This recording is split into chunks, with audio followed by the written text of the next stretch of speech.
বাস্তবায়ন করে সরকারি পর্যায় থেকে রাষ্ট্র পর্যায় থেকে এই দেশে লুটপাট করা বিরাট সুযোগ করে দিয়েছে।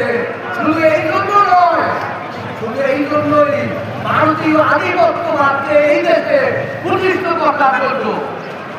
সুতরাং ভারতীয় আধিপত্যবাদকে প্রতিষ্ঠিত করতে হয়, এই দেশের ব্যবসা বাণিজ্যকে শেষ করে দিতে হবে, এই দেশের শিল্প কারখানাকে ইন্ডাস্ট্রিকে নষ্ট করতে হবে।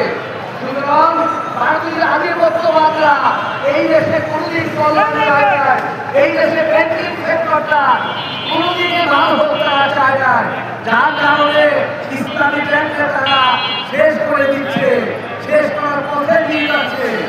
সুতরাং শেখ হাসিনা পালিয়ে গেছে, এখন সেই ভারতীয় আধিপত্যবাদে একটা স্থান লাগবে যে কাজের মাধ্যমে আমার ব্যাংকটাকে লক্ষ্য করা যায়। একথা আমাদের কাছে সবাই জানার কথা, একথা আমরা সহজভাবে বুঝতে পারি।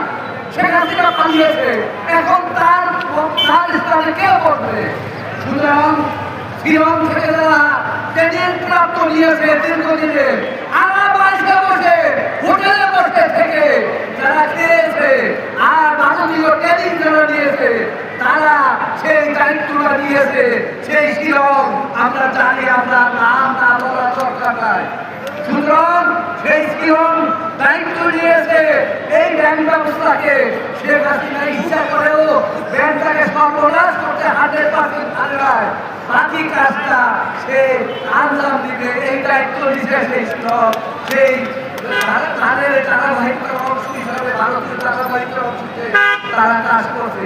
এই কারণের জন্যই আজকে উভয় ভারতকে তারা বাধ্য করছে, উভয় ভারত